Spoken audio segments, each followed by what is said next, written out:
Why are China, America, and Russia suddenly spending billions to reach the same gray, airless rock that we abandoned after 1972? Here's a clue. It's not about planting flags or scientific glory. It's about something far more valuable than the oil beneath Saudi Arabia's sand. Rare materials that power every smartphone, electric car, and military system on Earth. Materials that China currently controls with an iron fist. How did a dead world 384,000 kilometers away become the most contested real estate in the solar system? And why are private companies now building robots to dig up moon dust like it's buried treasure? The answer lies in a crisis hiding in plain sight. Every piece of technology you touch today depends on 17 mysterious elements that most people have never heard of. Without them, our digital civilization grinds to a halt. And right now, one nation controls almost all of them. But the moon changes everything. Welcome to the new space race, where whoever gets there first doesn't just win scientific bragging rights, they could control the next century of human progress. Let's start with a number that should keep world leaders awake at night. 17. That's how many rare earth elements exist, with names like neodymium, dysprosium, and europium. You've probably never heard of them, but they're in your pocket right now. Your smartphone contains at least 16 of these elements. Without them, there would be no touch screen, no vibration, no camera that works in the dark. Here's the kicker. They're not actually rare. The problem is location and control. China doesn't just mine 70% of the world's rare earths. They refine 87% of them. It's like Saudi Arabia controlling oil, except imagine if oil was needed for every piece of technology humanity creates. When China briefly restricted rare earth exports to Japan in 2010, prices shot up by 1,000% virtually overnight. American companies started hoarding supplies like they were stockpiling for the apocalypse, and the crisis is accelerating. Electric vehicle sales are doubling every few years. Each Tesla Model S needs about 2 pounds of rare earth magnets. Wind turbines? Up to 600 pounds each. The clean energy revolution isn't just hungry for these elements, it's starving for them. NASA's Jet Propulsion Laboratory recently calculated something remarkable. The moon's untapped resources are worth hundreds of billions of dollars. But here's what makes this more than science fiction. Every major space power is now racing to get there.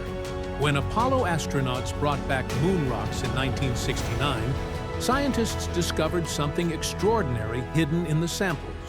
KREEP. No, that's not a typo. It stands for potassium, rare earth elements, and phosphorus.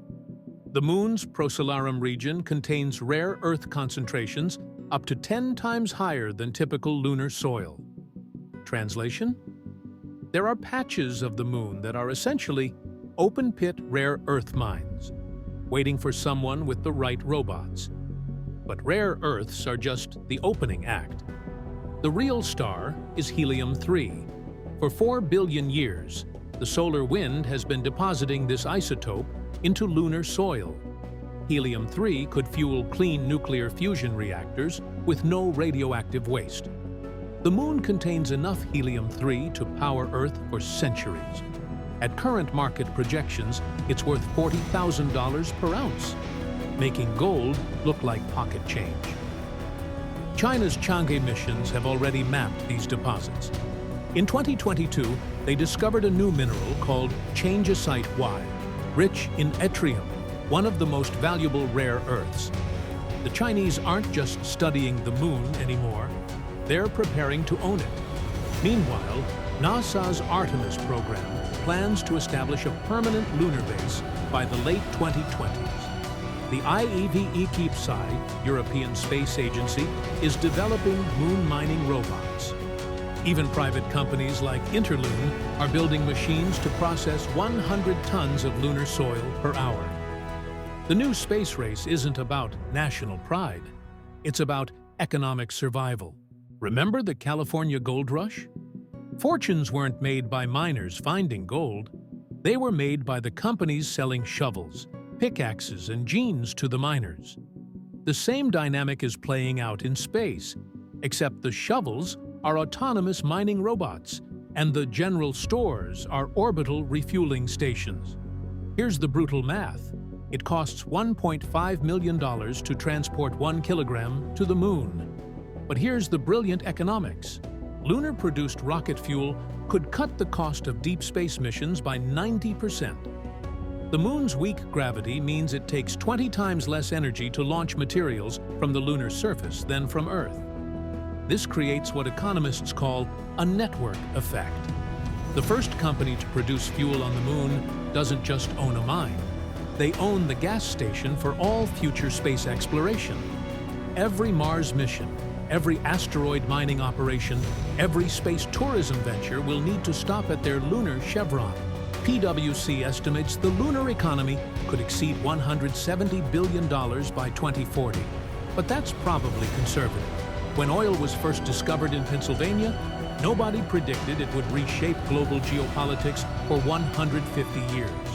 The early movers in lunar mining won't just get rich, they'll control the infrastructure that everyone else depends on.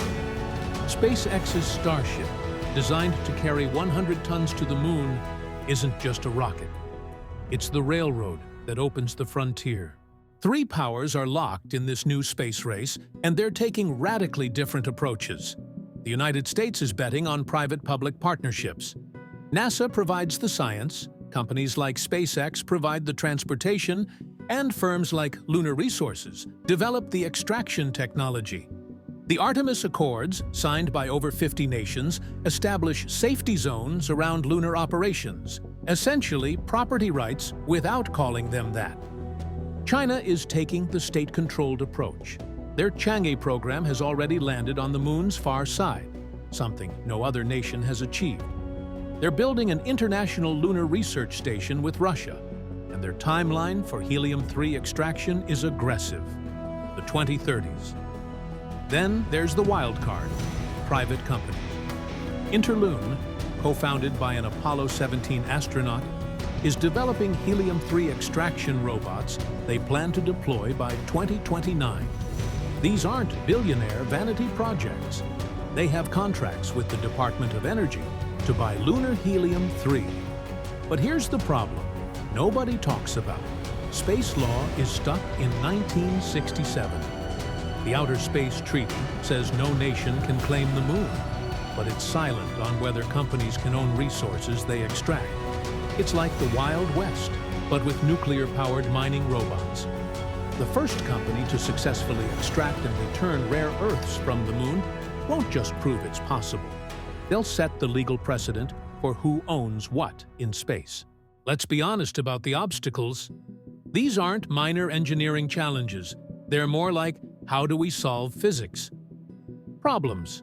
Lunar mining robots need to operate in minus 250 degrees Fahrenheit temperatures during the 14-day lunar night, with no atmosphere, while being constantly bombarded by radiation.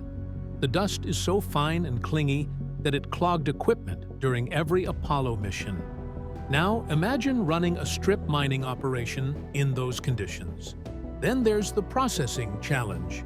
To extract 1 gram of helium-3, you need to process 150 tons of lunar soil. That's not a mine. That's an entire industrial operation that needs to work remotely in space for years without maintenance. The legal situation is equally messy. What happens when Chinese and American mining operations want the same crater? The Moon Treaty of 1979 tried to solve this by declaring lunar resources common heritage of mankind. But guess what? No major space power signed it. And here's the environmental wild card.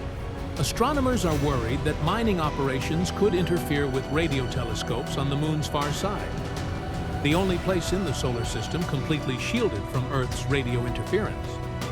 But here's what makes this inevitable, despite the challenges. The alternative is worse. China's dominance over rare earths is only getting stronger.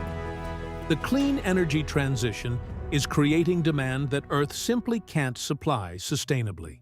We're living through a pivot point in human history. The 20th century was defined by oil. Who had it? Who controlled it? Who went to war for it?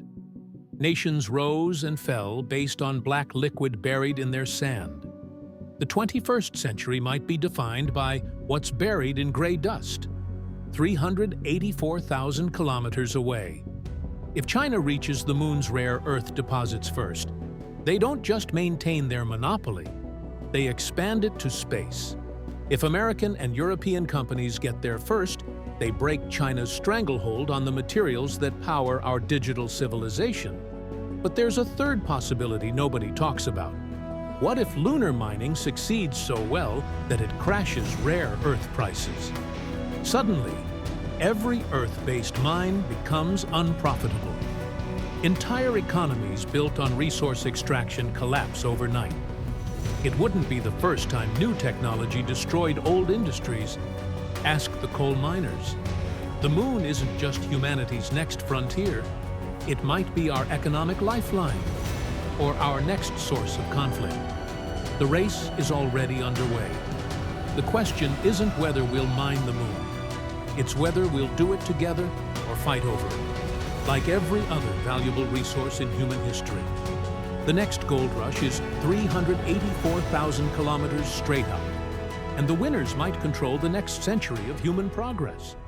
What do you think? Will lunar mining unite nations or divide them? Let me know in the comments below.